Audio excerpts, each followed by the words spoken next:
The city never slept, and neither did Ethan Vale. The glow of New York skyline spilled into his corner office, painting gold across glass walls and steel edges. The CEO of Vale Industries, one of the most powerful men in Manhattan, sat behind his desk, not in triumph, but in turmoil.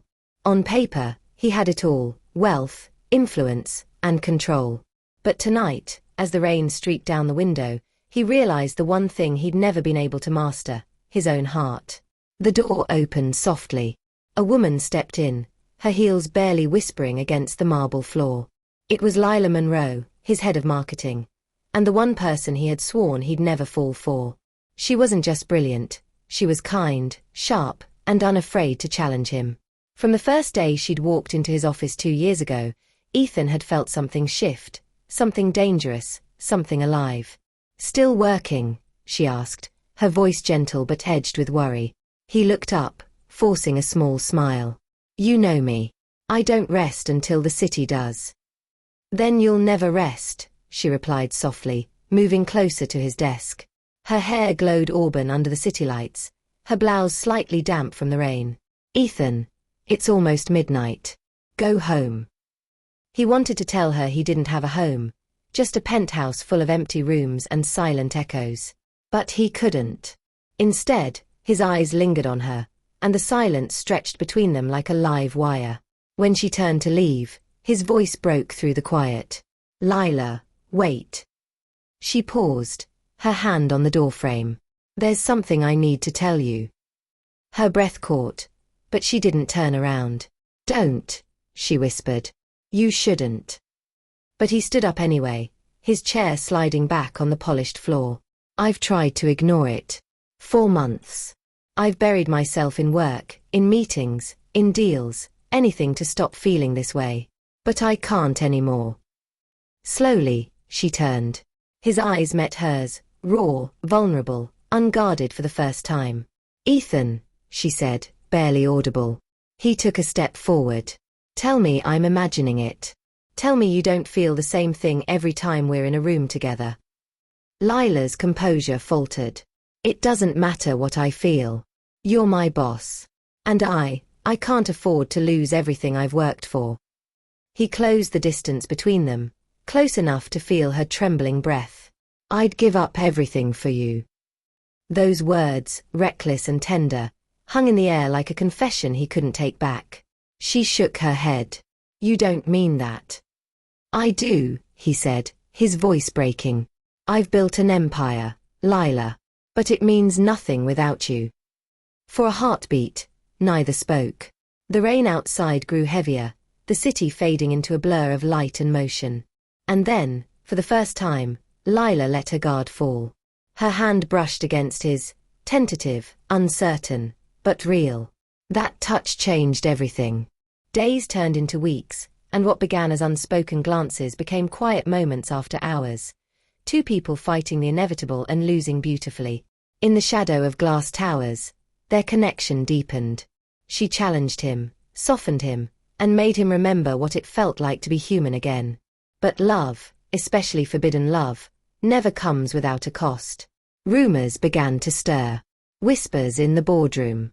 Glances from colleagues that lasted too long. Vale Industries was preparing for its biggest merger yet, a deal that would define Ethan's career.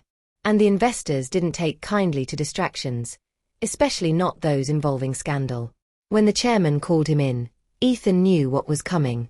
"We've heard things," the older man said, "about you and Monroe. You understand this could destroy everything, your reputation, your company, everything you've built." Ethan's jaw tightened. "She's the best employee I've ever had." The chairman's eyes were sharp. "And that's why she'll be the first casualty if this continues. Step back, Ethan. Or step down." He left the meeting numb. Outside, the world kept moving, taxis streaming like veins of gold through wet streets. Inside, he felt hollow. That night, he found Lila at the rooftop garden of their building, her secret place, a world above the noise. She was standing by the railing, her hair wild in the wind, city lights burning beneath her. "They know," he said quietly. She turned, her face pale. "Then it's over." "No," he said quickly, moving closer. I won't let them decide what we are. She looked up at him, eyes wet. Ethan, you can't lose everything for me. I already have, he said. The moment I met you, nothing else mattered. Her tears glistened like the rain, and she reached up, cupping his face. I love you, she whispered. But love isn't always enough. He caught her hand, pressed it against his heart. It is for me. They stood there in the storm, the city roaring below them. Two souls who had crossed every line for love. The next morning, Ethan made his choice. He walked into the boardroom, calm and resolute. Every executive in the company sat in silence as he spoke. I know what you've heard, he said, his voice steady. And it's true. I love her. I won't apologize for that. The room erupted, shock, anger, disbelief. But Ethan didn't flinch. You can take the title, the office, the company, but you won't take what makes me human. He left that room with nothing but his dignity, and his heart intact. When he found Lila later that evening, she was packing her desk, tears on her cheeks. You didn't have to do this, she said, broken. I did, he replied softly. Because you're worth it. For a moment, she couldn't speak. Then she walked into his arms, and the world seemed to exhale.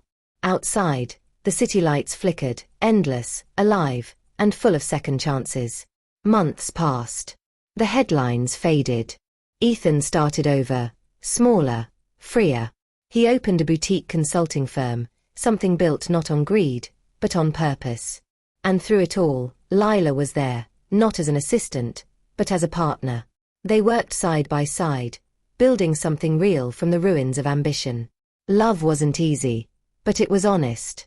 One evening, as the sun set over the skyline, she turned to him, smiling. Do you ever regret it? Giving it all up? He looked at her, the woman who turned his life upside down and made it worth living. Not for a second, he said. Everything I had was built on control. What I have now was built on love. She leaned into him, their silhouettes framed against the gold of the dying light. And for the first time in years, Ethan felt peace, not in power, but in surrender. Because in the end, love wasn't about winning or losing. It was about choosing, and he had chosen her. In the name of love, he had risked everything. And for the first time, he had everything that mattered.